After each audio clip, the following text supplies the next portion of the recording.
Well, All right. Well, welcome everybody to our first presentation with the SMCMG Discord. My name is Eliot, and I'll get a little bit into myself or about myself, not into myself, about myself in the next slide. But this one specifically is about building your portfolio and getting work in game dev. We're here to talk about really standing out with a portfolio, what I look for when I'm doing my hiring, which over the years I've done a number of hirings across community managers, social media managers, marketing managers, producers, and other roles.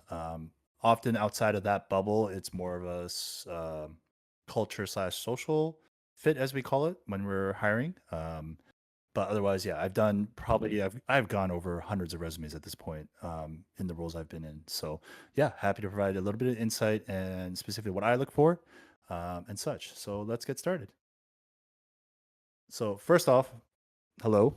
My name is Eliot Hong. I've been working in both the games industry, sports entertainment, hospitality, public education over the last 14 years. I am a big food enjoyer, which I know Galen can attest to whenever he came to visit the studio. I'm also, I say, a recovering Magic the Gathering addict, but to be really recover from TCG addictions, I'll leave that to you all to decide. I've worked at places such as Hooded Horse, BBI, Relic, BC Lions, Vancouver Canucks, the T1 agency, and I'm at my current role at Offworld, as the senior community manager. Um, yeah, so let's get into what we're going to be talking about today. So today we're going to be talking about building your base, hunting for loot, and then we'll have an open kind of Q&A session.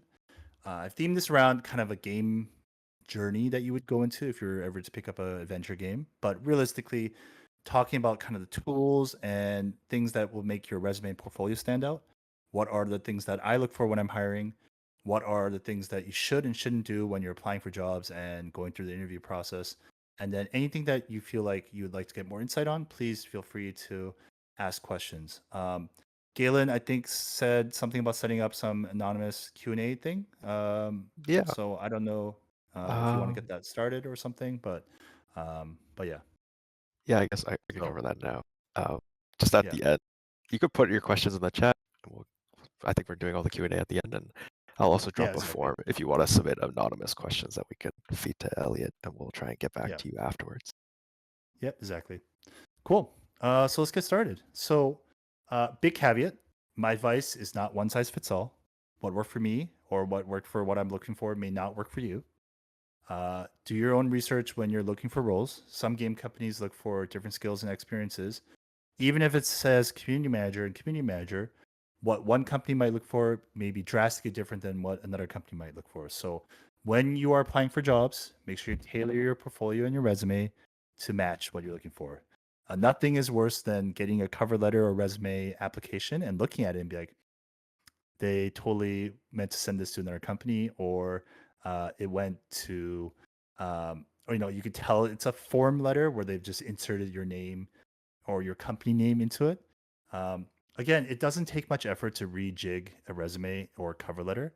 Like, it really should take only, really 10, 15 minutes to just hit some stuff, some keywords and some of the stuff they're looking for. But it gets noticed when you don't do that properly. So yeah. All right. So building a portfolio. I'm just gonna go over some of the base stuff that as if you've never worked in community management or social media management or marketing.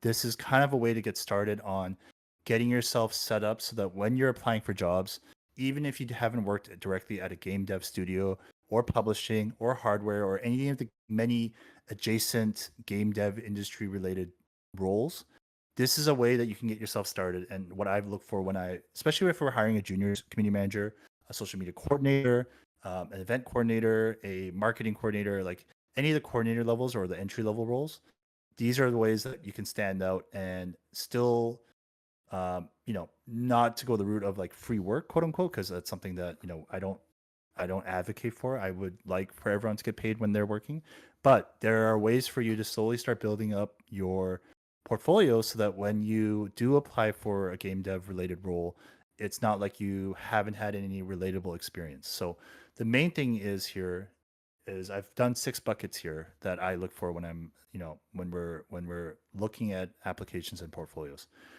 Gain real experience. What I mean by this is that get familiar with the popular tools that are out there, WordPress, a CMS platform, Photoshop, Photopea, any of the, graphic design manipulation tools, social media management, go sign up for a Buffer account. They're free for anybody who is an individual. Get used to scheduling posts and stuff like that. Now, again, caveat, not all community management roles require social media management. However, being familiar with it means that you can then interface with either the marketing team, your social media manager, social media coordinator, or an agency if you're working with that, so that you can actually be able to talk and understand that. Being familiar with tools is something that I'll show later in the resume portion.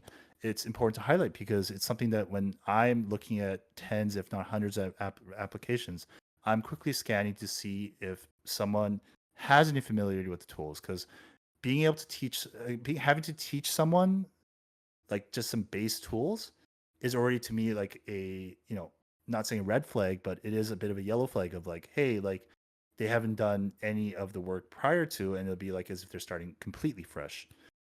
It doesn't take much effort to get a little bit familiar with any of those tools I've mentioned, but it is important to get at least familiar with it so you can talk about it when you're doing your whether it's a hiring screen or with your hiring manager interviews and such.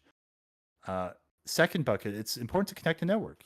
Attend local game dev meetups. Most major cities have an IGDA, in the Independent Game Developers Association, or similar style events for game devs. What I mean by this is like for Vancouver area specifically, there are 2 running um, groups that basically do a monthly social meetup. They do a IGDA meetup, and they also do a full indie meetup. Something that we at Offworld do attend regularly to go interact, mingle, network, and connect with those in the games industry or those who are interested to join the games industry. Um, if not that, there are also game dev clubs. Universities also have game jams. There's many different ways to get connected with some of the game developers in your area. If not, you can also look for opportunities like here to join in virtual meetups, right? Get connected with those who are in the industry, those who are interested in the industry. It's important to connect with those who are, part of the space. And then be involved. What I mean by this is, take part to be part of the communities around you. What I mean by that is going to be the point next, but like getting yourself involved with the communities you're interested in goes a long way. Because when I look for someone who's never worked in the space, if I could see that they have a passion or interest in developing communities, especially specifically for community management and social media management, to me, it's a good sign that they understand how to get involved with a curated group or interest that then can be applicable to whichever studio, whatever the projects we're working on at the studio that we're hiring for. Now, what I meant by that previous point is that cultivating community is just as important. This is where if you've never worked in space, getting involved in the community, whether it's, be a moderator on Reddit, be a moderator on Discord, run a community meetup for runners or for sewing or for art or anything like that. Like showing that you've done something to manage a community, to cultivate a community, to grow a community. Um, you know, I will I will always consider someone who has spent time developing a Reddit, developing a Discord, growing a streamers community, like any of these kind of things where there's always plenty of opportunity to get more involved with as a starting point for especially an entry level role. For me, it's an issue if they've never managed a community before and then are expected to then manage one themselves. Um, Now, this shouldn't be something that you do full time, just volunteering and such. Like, this is what I mean by like, on the side, getting some opportunities to do so. Again, now this changes if you've actually worked in game dev or any other role that requires community management, something that's becoming more and more prevalent across multiple industries.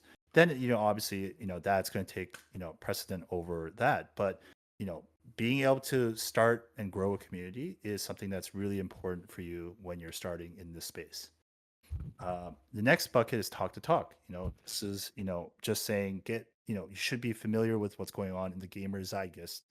Like what's the current trend? What's the hottest games? What's the flavor of the month for, that's captured the gamer's interest, right? Like being able to talk and understand that is also important because again, you're trying to get into the game dev space. You should know what's going on. What is the latest update or release that everyone's talking about? It doesn't mean you have to play those games, but there should be an awareness of what's going on in the industry. And then lastly, what I look for is, be the real deal. Being passionate about any kind of hobby or interest is a great talking point because then it shows that you can translate that passion and understand and apply that to your work. And what I mean by that is, let's say you're passionate about, lifting weights. Let's just use that example because I also like lifting weights. But being able to show that means that you understand what it might mean for someone to like dive deep into guides or looking up YouTube tutorials or stuff, and then being able to translate that into your workflow when you start working for a game dev related role. Okay, so let's get into some specific examples. And so what I've done is I've generated some resumes using AI. What I've done is I've basically went out to a bunch of people I know and took their resumes and then melded them together so that you can't identify who they are. So these resume points that I've put out are real resumes that have just been merged in a way that you can't tell who they came from, but they're from specific roles of people I know that are working in the game dev space currently.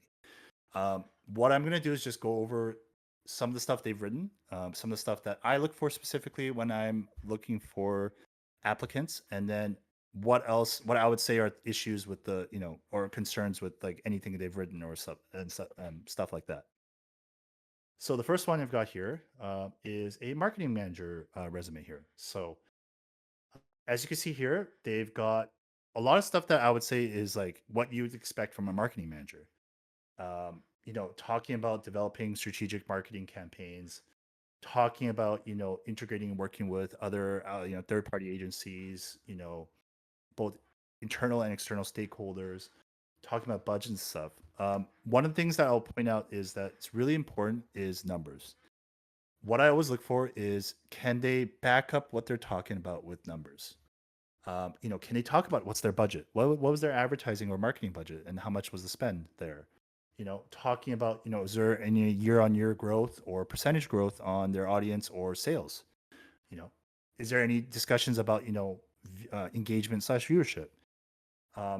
Why that's important is because if you put two people with similar resumes together and someone's got numbers to back up what they've got, it shows that A, they've got an attention to detail and data.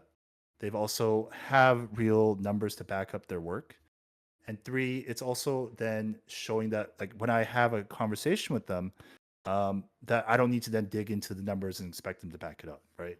So that is something that I look for when I'm looking for resumes and looking through applications. Here's another one that is a community manager. A lot of discussions around, building communities, tracking performance. Like what that means is like, tracking data, tracking numbers, things like that. Something that we do a lot with our sentiment reporting that we do often, whether it's weekly, monthly, after every major update or patch or DLC or release.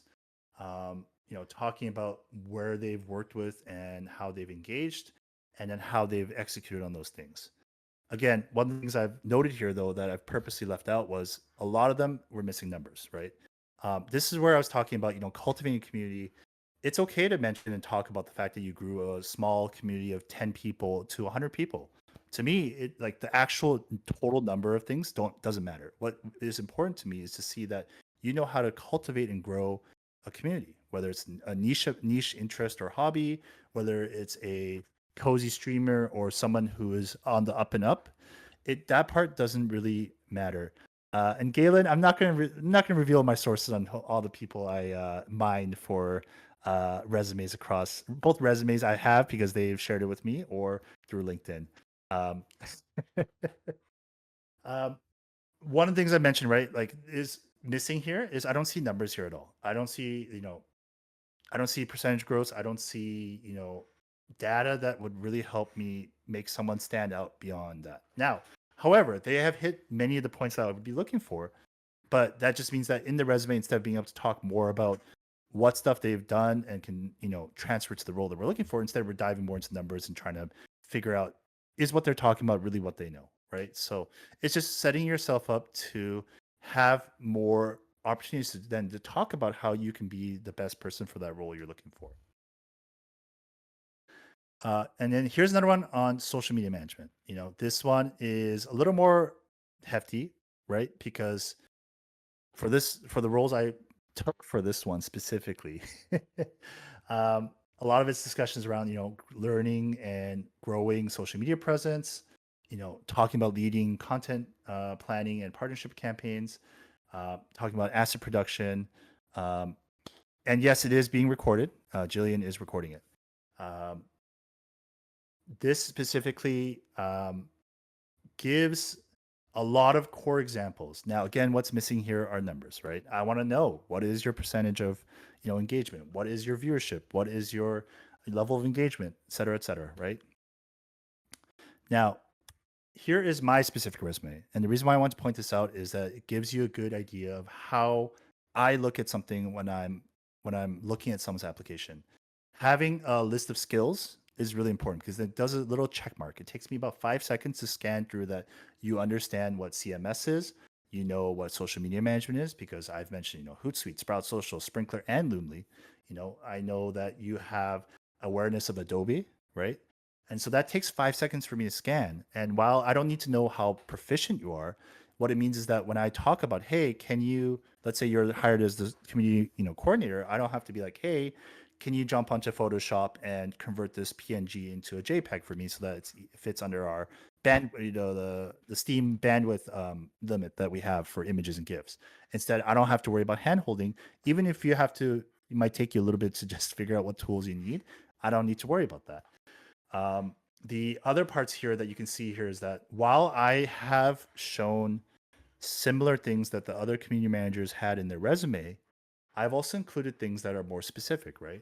My third point there, manage the community calendar, creating copy and content for all own channels to the result of over 67% growth in followers, increasing reach impressions by 34.5%. These are backable numbers I have because I've been tracking them on my end when I've worked in the roles I've worked in, right? I've also included what I did is we did a lot of Steam posts across our game because Hooded Horse is an indie publisher. At the time, we were supporting, I believe, was 17 games. So I had a lot of Steam posts that went out the door, and I was able to just tally that up. And looking at that, 17 million over 108 posts. It's not that big of a number, but looking at that, you can tell that I've done the work, right? So there's a reason why I mentioned about numbers, because it makes it so that when I'm checking someone's resume, it is a quick checklist on my end that, oh, okay, this person knows what they're doing here, here, here, here, and then lets me focus more on specific things that I would like to hear from instead of a generalized thing that will eat up into your interview time. As well, it's really important to write a cover letter. So here's one of many that I've written myself. Why cover letters are important is that it gives you a chance to explain a little bit more and add a little bit more personality to what you are applying for. Now, I don't want a story. I don't want a massive letter here. 2 to 3 paragraphs with some additional mention and some additional, context as to why you would be a good fit for the role, right?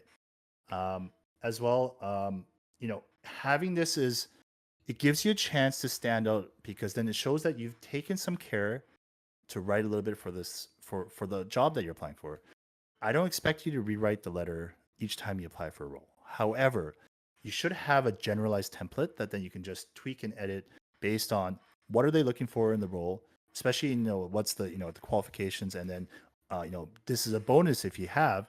You can add some extra context in here that may not necessarily fit in your resume, but then lets me as a person who's combing through like I said, tens if not hundreds of these applications, that I can quickly scan this and be like, okay, this person has an interest in the role because they have XYZ.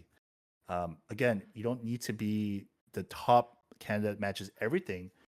You could be, as long as you make the short list, you then have a full opportunity to, take your shot and go for the role. Now, here's some do's and don'ts when you get into building your portfolio. The biggest thing I'll say is make sure you have an updated LinkedIn profile. This is important because it lets me verify and double check that what you have on your resume is on your LinkedIn as well. It lets me see if you have an updated work history that matches your resume. It also lets me see if there's anyone I know that I can reach out to or connect with and be like, hey, like person XYZ is, applying for this role. Do you know anything about this person? Right? I'm not saying that you have to be posting on LinkedIn all the time. In fact, whether you choose to do so or not is entirely up to you. However, make sure you have an updated LinkedIn because it's almost a way to like just double check and verify what you are, what you're saying is true. Now, don't get me wrong, you can obviously fake and lie and, generate something that isn't true. But that's where, through the interview process, that's where I'm going to try to sniff out and see what you've talked about is matching to what you can say and speak to, and also that it's matching to what you wrote on both your resume and your LinkedIn. Take advantage of the many different job boards and career sites that are available. Hitmarker, Work with Indies, Remote Game Job, GameJobs.co, LinkedIn, Indeed. If not specifically, game publishers, game developers, studios, hardware companies, et cetera, make sure you use the full fleet of available resources for you to look for roles. And the next point is really important is tailoring your resume to match key points. Now, what I mean is that I don't need you to necessarily game or make your resume specifically matching exactly what we wrote, but you should hit the key points, right? Like if they're asking for someone who has worked in community or like worked in the community before and helped grow it, mention that in your resume or your cover letter. If it's, talking about loves playing shooters, maybe even if you've never worked on a shooter before or never worked in game dev, you can mention that you have, an exorbitant amount of hours in Valorant, that totally not speaking from personal experience, right? It's important to have some to show that you've spent some time tailoring your resume and then when we do talk, you can speak on the things that you've mentioned in your resume here. And also, it's really important to spend some time researching studios and games they make at the very least. Like, you don't need to necessarily go in and play any of the games that they're making. On the contrary, like usually often when you get hired, you usually get a window before you start, and they often will send Steam keys over or whatever console keys over, so you get a chance to play the games that they're making. There's no expectation that you necessarily have to play the games that they're making. However, you should be familiar with what they're making, right? If I'm applying for a place that has a mobile game focus, I should be able to talk a little bit about like what mobile gaming experience I've had and talk a little bit about whatever game projects they have going that are publicly available, right? When I applied for Offworld, I was able to talk extensively about my experience playing shooters. I played a lot of Escape from Tarkov. I played a lot of Valorant. I played Counter-Strike growing up. I played tons and tons of Battlefield. So it was really easy for me to talk about the shooter genre and how I would be a great fit to work at Offworld. Exactly, right? Like that's what I mean here is that you being able to talk about what they're working on or like at least show that you have an adjacent interest to it will go a long way for standing out beyond what other people would have when they apply. Prepare and practice. Practice talking about situations or real life experiences. Talk about a time where you had to diffuse a community situation in your community circles that you're involved with. Be prepared to talk about like how you set up a event or attended something that you were able to then contribute to. These are things that like while they may not be specifically answering what someone might look for, I always do appreciate when someone's able to tell a story or an experience that they've been through and apply that to the question I've asked. And this thing I think is really important. You don't need to be a pro gamer of whatever studio that you're applying for. This is what I was mentioning earlier, but being familiar in the genre is great, but not necessary. Being familiar with the game space, I would say, is what's critical, right? You don't need to have sunk in hundreds, if not thousands of hours, but you should be able to talk a little bit about what they're working on, right?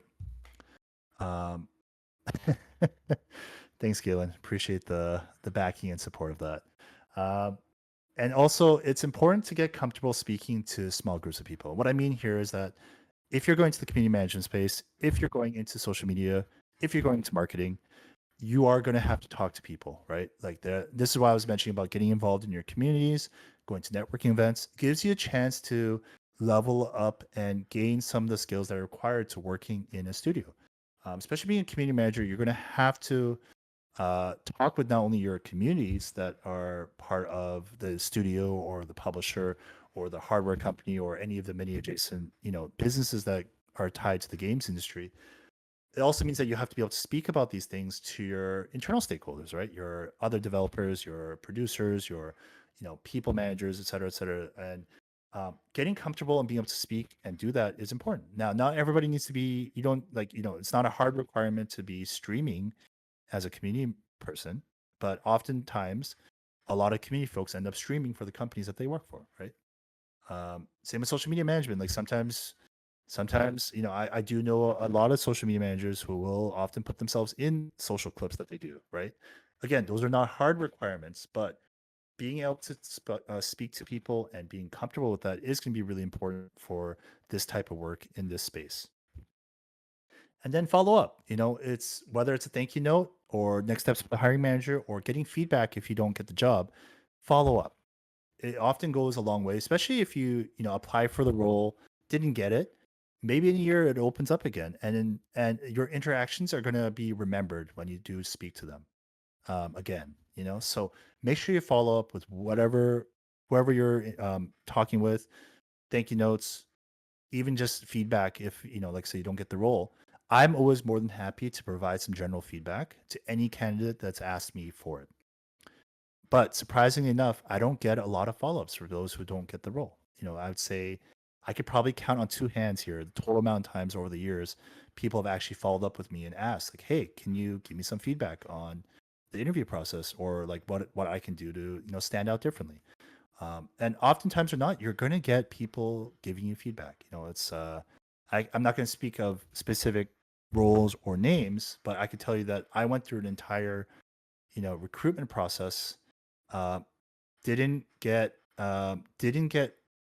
selected as the final candidate, even though I went through the whole process. However, I did talk to the HR recruiter who was the one in charge of my application and such, and I was able to carve out 30 minutes where we just talked about what are some of the key things that they look for, and I was able to get direct feedback on where I could level up so that if I was to apply again in the future, I could shore up those skills and experiences. And like I said, most times people don't follow up. So if someone follows up with me, I'm more than happy to give at least 15, 30 minutes. It's not a huge ask on my end. Now, sometimes you can't get specifics because again, there's legal reasons and such with HR. But like I said, most people will be able to give you a general feedback on where you can improve to get better. And oftentimes or not, like you're when you're applying for roles, it's very rare that you're going to um, you're not necessarily always going to stick the first job application process you're going to go through, right? It's not easy, and there's a reason why it's it's a stressful endeavor, to be frank, right? So I would say that most hiring managers are more than willing to give feedback. We understand, we've been through it. We also have to comb through applicants and make hard decisions on who we're going to end up hiring for the roles. So that is kind of my general approach to not only building a good resume and portfolio, but also how you can level up, how you can provide or gain experience in places, even if you're not working in the role, and how you can stand out from other applicants. Again, even if you don't have direct game dev experience or game dev related adjacent experience. So if you have any questions, this is kind of the time to ask them. Like I said, thank you very much. Appreciate it. But yeah, if you've got any questions, please let me know. I'm happy, even if it's like specific examples, any specific like resume points, I'm happy to share that and such. So I guess Galen, I don't know if anybody submitted anything. And I guess we'll leave it open here. Let me see. I think we have a few on the form, but Okay. I don't go through those if people have questions. They could just put it in the chat.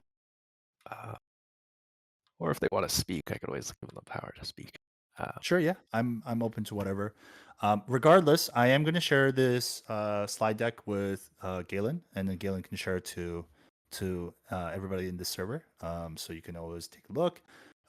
My resume and cover letter are there. So if you wanna use that as inspiration to help you out, by all means, I'm totally okay with that as well. Um, I don't see any questions. So I'll go with the form for first. These are all anonymous. The first question is, what pieces should you prioritize when putting together a portfolio? Are there any formats you and other hiring managers prefer? Any red flags or no-nos? Anything that's an absolute must-have? Okay, so this is usually not a hard requirement when you're applying for either a social media, community, or marketing role. But if you've got written stuff, whether it's a social media post that went viral or had high engagement, or if you've got, if you've got written, like you've written a blog post or a dev blog or something like that, um, yeah, 100% include that in your if the application process allows you to add extra stuff, add a Google Drive link and put it in doc format or at least screenshots or a PDF printout. Like oftentimes when I'm comparing two different candidates and if they've got similar qualifications, if I'm able to see written content that one person has done, it lets me really dive into whether or not this person can create copy on the fly. Oftentimes in both community and social media roles, you're required to write a lot of content, whether it's patch notes, whether it's updates, whether it's something, meme of the day or whatever is going on.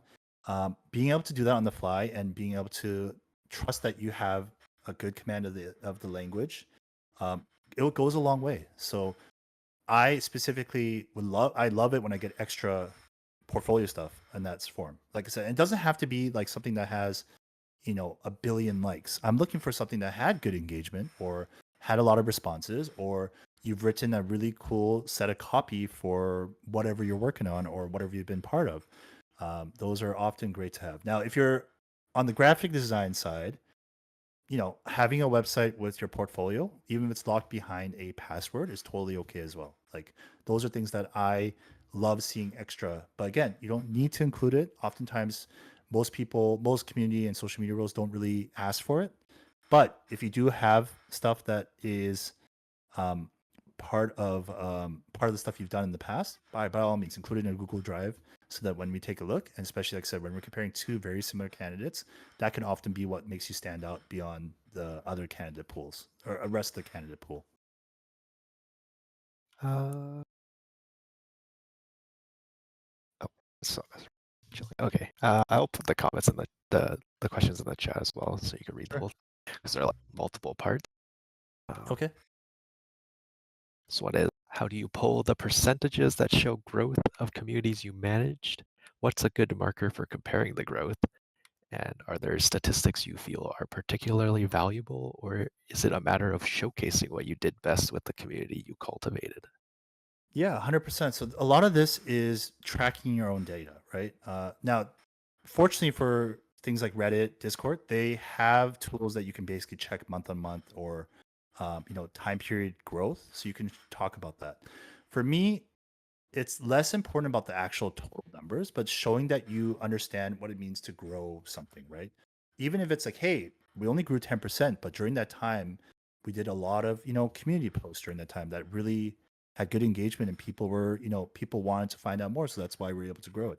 I'm not looking for hard numbers of like, did they meet minimum 25% or did they, year on year growth, they've managed to grow 10,000 people. Like that's not what I'm looking for. What I'm looking for is that what the effort they've made has helped grow the communities they're part of.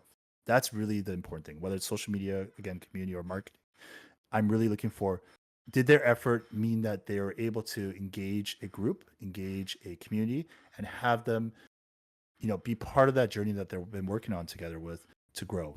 And so really I'm not looking for specifics. Like obviously it's great if you can show like year on year growth or month on month growth, because that shows that over time periods you've really grown. But if someone goes like, hey, in May I just started and I was able to, increase engagement by 20% and over June and July, like that's for me enough showing that you're thinking about what are the stuff that you're working on. Is it engaging? Is it what the community wants? Is it something that you can then transfer into the work that, if we're hiring, that you can just you're able to jump in and start making an impact because you're thinking about that while you're making the content you're doing.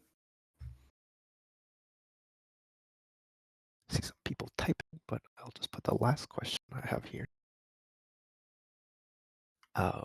This one is when you have a marketing agency experience. When you have marketing agency experience working with multiple different companies and wearing multiple different hats, how might you recommend an appropriate way to spotlight your community management or social media management experience as it relates to a client on your resume?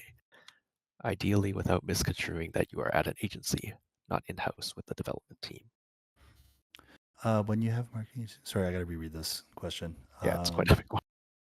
When you have a marketing agency experience working with multiple, how might you recommend an appropriate spotlight your CM? I mean, so I'll use my example that I've had working with a T1 agency. It's an experiential marketing agency that is based in Canada with core efforts in Vancouver, Toronto, and Montreal. Um, what I did to highlight my work there was talk about the specific campaigns I worked on. While I had a hand in helping with multiple clients and different campaigns, I really highlighted the campaigns I specifically worked on and what I did to help those campaigns succeed in what they're aiming for and what efforts I took to help to get there. So while you don't need to be talking about every single piece of campaign you worked on, I would focus on the ones that you had a direct hand in that had the most impact. Again, if it's a single campaign, by all means, talk about that. Like I'm fine with that as specific. Again, because again, for me, what it really means is like, can you take something and run it from start to completion? Can you see opportunities where you can contribute or make adjustments so that you as the contributor have made a direct impact in helping create more engaging pieces or help grow the space or do any of that kind of stuff? And then what is your takeaway from that? And then see if you can translate that to the work that we're looking to hire for. And so um, that's where I really would look for, especially if someone's coming from an agency side, is like, what is their start to finish that they've done with clients? What did they do that may really made them stand out for their client? And what is the stuff that you did that helped the development team or helped the campaign or helped the company hit their targets that they're looking for when they're engaging with an agency? So I hope that answers the question, whoever asked that question. Yeah. If it didn't, you can always submit another one on the form. Exactly. Totally. Cool. All right. So Jillian asked, how important is it for people to have prior experience working on a video game when applying for CM roles? Does that prior experience play a big factor in your hiring decision? So I will say for a entry to intermediate level CM role, it is not the biggest factor. Now, obviously, it's great if, like, let's say, using Offworld for example, if I was hiring a role for, like, let's say, a community coordinator or a community manager. Obviously, it's great if you've worked on any type of shooters or live ops experience because we work in the shooter genre, and all our games are live ops. Like we're all the games that we've published and created are all live ops titles. However, that is not the hard requirement because if you show me that you've been part of communities, whether it's like I said, it's gaming or it's sewing or it's weightlifting or it's cooking, whatever it is, you've shown that you can cultivate and grow that and that you're able to create content and able to engage with the community.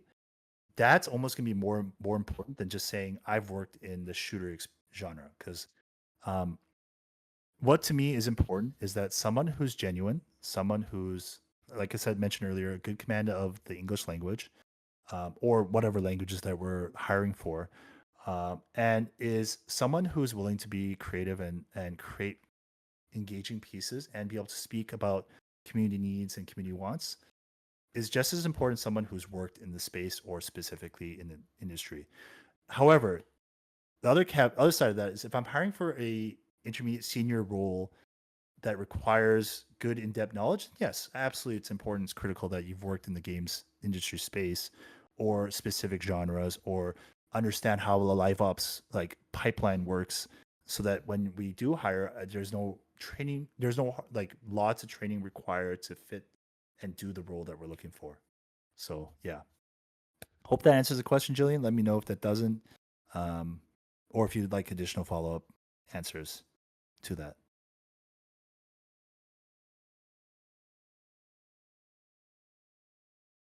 Looking at this comment here. As a volunteer mod for a large legacy game, it seems like our size, growth, and chat volume is entirely related to the game's general success rather than the efforts of our mod team. What sort of things would I be trying to do data track that make my Resident Beyond experience with admin server setting side of things? So a lot of things you can talk about is the tools you've implemented to help with managing a community like that. You could talk about your moderation process and how you resolve diffuse situations, or what's your approach on that. Um, you know, Part of community management is working with your community. Like, again, this is why I say numbers is one part of it, but it's not the most critical thing, right? How you engage with the community, what tools you use to help with that, what is your approach with diffusing and creating a positive space, or creating a space where people want to be part of. And being able to talk about that is just as important as the data side of things, right? Um, Again, this is what I was saying about engagement pieces, right? Like, being able to say that you talk about hosting events, or that you were able to run like a art contest or anything like that. Like, it doesn't necessarily have to be a pure numbers game, right? um, for me, part of the thing is, if let's say you have no growth in the community because, again, it's a large legacy title, or anything like that, um, it's just as important to be able to talk about, hey, like, we've had X amount of messages every month. Like, that would be a good indicator of an engaged community. We've had, we've reduced a, moderation or ticket stuff that we have to deal with problematic situations, because we have implemented better policies or rules or warning systems, right? These are things that you can talk about that are just as important for community related rules than just purely, I was able to grow the community by X%, right? Because, again, this is where I'm saying I understand some places, some spaces, some niche titles, you can't grow beyond a certain point because that's just the reality of it. I would say, like cozy city builders, like, that's probably going to be a limit to how far you can go before you start getting to people who are more interested in 4X titles, right? Or RTS titles, right? So yeah, hope that helps with your future applications, Cohen. I don't have any new ones on the form. I don't know if anybody else in this stage has questions. It's just if you have them, you ask. It's kind of rare to get this much time with Eliot just to ask these questions.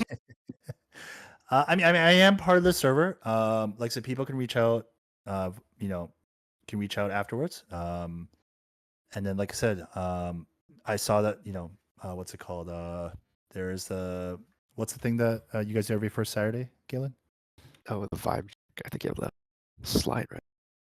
I do have a slide, but yeah, I'll get to that. Second question here from Jillian. How has AI impacted the CM profession? Are there any best practices for using AI as a CM? Yes. So I can speak on Offworld specifically, and Galen can attest to this. We do use a fair number of AI tools to help with our productivity. This is where, we use Grammarly, for example, to help double check our work and make sure our content is as concise and understandable as possible. We use Google Gemini to make meeting notes for us. A lot of this is productivity related. What I'm not the biggest fan of is just purely using AI to just generate content.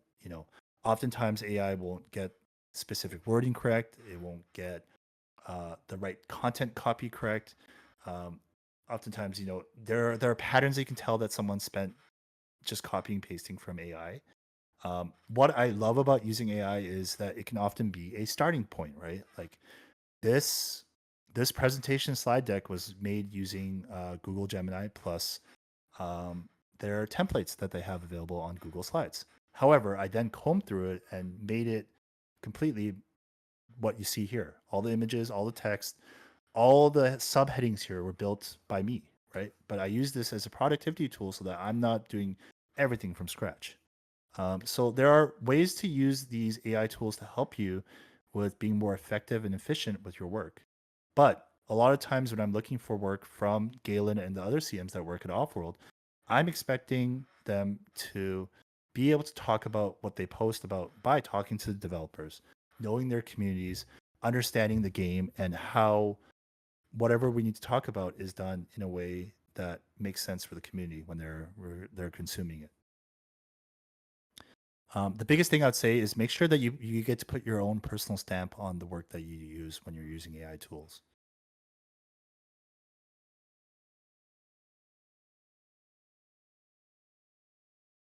Yeah, and like this is something that we talk about a lot at Offworld. Actually, we talk about every day, almost every day, every week, about what AI tools are available for us to use, what is effective, and what is something that we will or we won't use for content.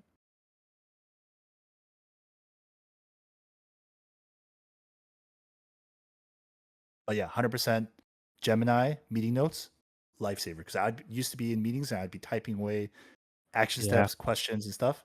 Gemini being able to pump that out for us right after a meeting is it's a life it's a game changer.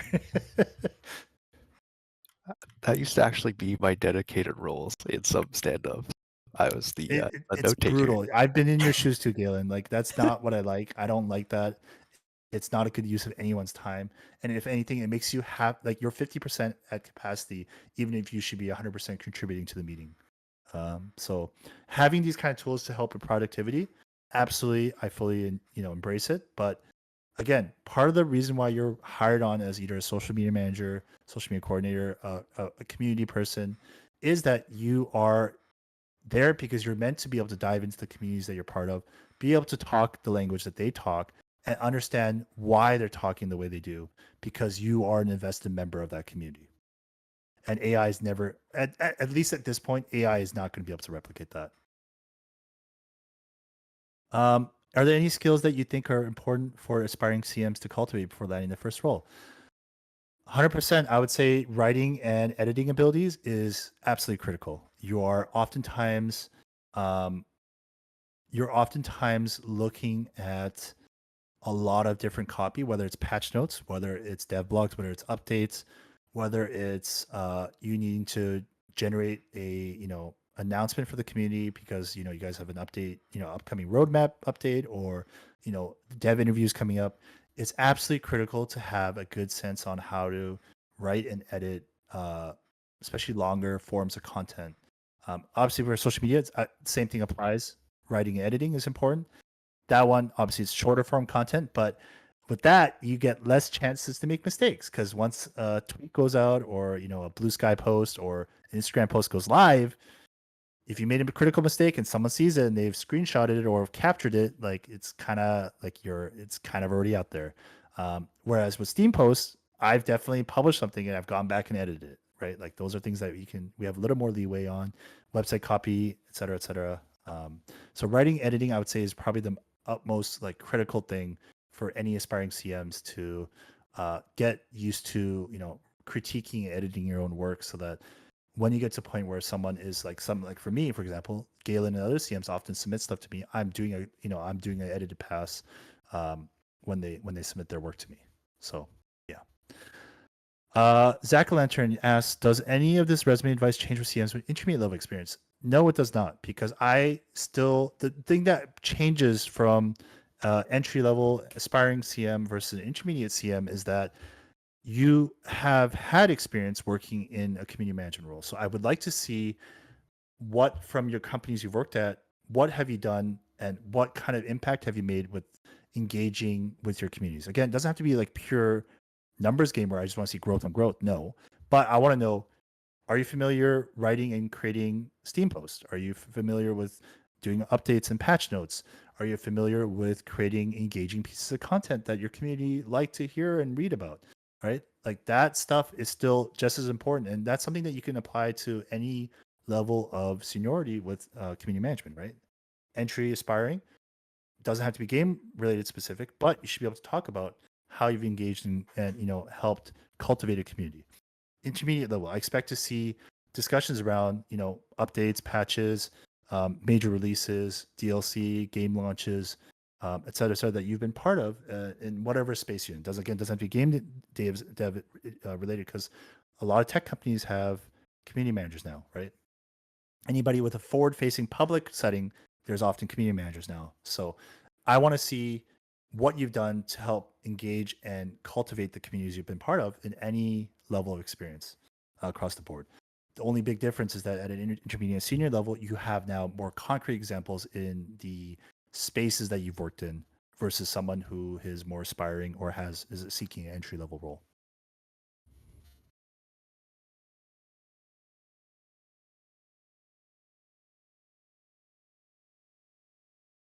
Uh, so as a follow-up question, just skill that you haven't been to cultivate during your current job, such as patch notes, dev notes, how would you convey that you're able to do that? I would say just written pieces of content, right? Like, or you know, if you had to do a lot of video content creation, be able to show that. You know, that's why I was mentioning that. You know, if you have a link to the work that you've done before, or can provide it or speak about it, that's really important to be able to stand out from other applicants. Again, a lot of work that you do, whether it's written or video content or any of that kind of content, is transferable. And for me, what I want to see is that you've done some kind of level of work of that, and then you're able to transfer that. Because if I ask, like, hey, have you ever done updates before or patch notes before? You'd be like, no, I haven't, but I did do, you know, this dev interview series I did with the developers. And to me, that shows that you know how to follow up, you know how to do your research, you know how to double check that stuff is accurate and that you saw that from start to finish, which again is similar to patch notes. You have to be able to dissect what the because I know Galen can speak attest to this. We don't often get perfect patch notes from our own developers, you know. No matter how much we work with them on trying to get things, and I will tell you this is not just an off-road thing, this is an industry-wide issue. That no matter what, you oftentimes don't get perfect patch notes. So being able to follow up and double check with production, get an eye and sign off from people, those are important things that you know you can get from uh I'm just using us as an example, Galen. I hope you're okay with that. Galen is a great CM, and I love working with him, and I'm happy that he's here with me at Offworld.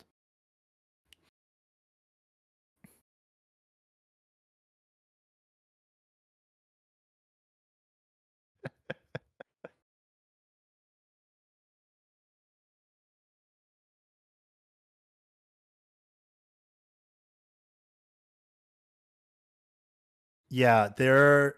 I would say the development team across the boards for Squad 44, and Troopers, they do a pretty good job of getting us the bulk of the patch notes we need. But you know, this is why it's important to do check-ins and make sure you get approvals from stakeholders, right? Like those are things that you can translate and show whether it's not you did patch notes, whether it's not you've done that, and how you can apply them exactly. As long as you show that you can apply the work you've done to what we're looking for, again, you being able to talk about that and mention about how you would apply it, that answers the question for me. Like, it doesn't mean that you necessarily have to do it. Now, I will put a caveat there. The more senior you get, the more there's expectations to match what they're looking for on a resume, right? When or sorry, a job application, a job description, right? So if I'm looking at anywhere from an entry to intermediate and even senior sometimes, sure, like there are more leeway, but as you get to senior, principal, director, lead, there's going to be more scrutiny because there's an expectation that you know you've cultivated enough experience in the spaces to answer that. But like I said, below that, I'm looking for application, transferable skills, and past experience to apply to uh, to to what um, to what we're looking for.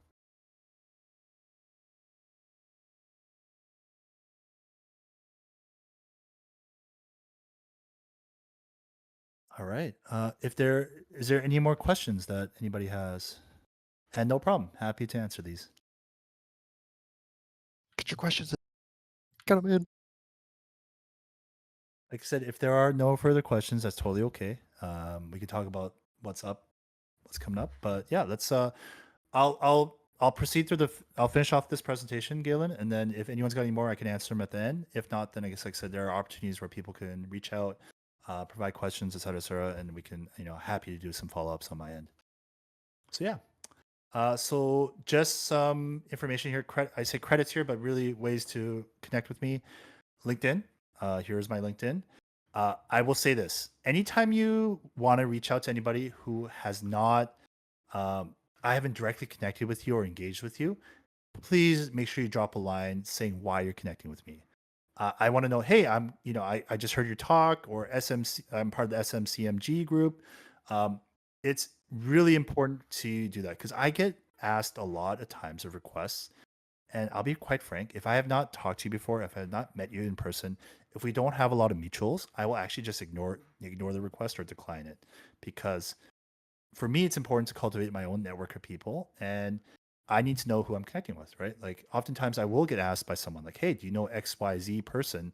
It says you're a mutual, and if I have to say, "Actually, I don't know them," I will go back and remove them from my LinkedIn because they're not part of my network. I don't know who they are. I don't know why we've connected. So when you reach out to connect with anyone, make sure you drop a line when you send a connect request. Even if it's like, "Hey, I'm really interested in, learning some more about your career journey," or, "Hey, I'd love to have your insight on how to work in the industry." Like that to me goes a longer way than someone who just sends me a blank request, because then I don't know why you're connecting with me. I don't know why you are reaching out. And it's not just to me. I would say this is a good practice to anybody you're connecting with that hasn't met you before, or like I said, doesn't have a lot of mutuals with you. You can also follow me on Blue Sky. I'm not super active, but oftentimes when I do post, it's about Magic the Gathering, food, or Lakers, or random achievements I make in the games I play. So those are ways you can connect with me beyond this space here. And what's next? Make sure you join the conversation here at SMCMG. Follow all the channels. You can follow the link tree here. And Dodgers. Yes, I do love the Dodgers, as you can tell from wearing this. I am from the Orange County area originally. So I am a very big Lakers and Dodgers fan. Um, Make sure you attend the vibe check. This is what I was talking about earlier. Every first Saturday, there's an opportunity to chat, share, hang out with the SMCMG staff. I will also make an effort to join these as well, as much as I can.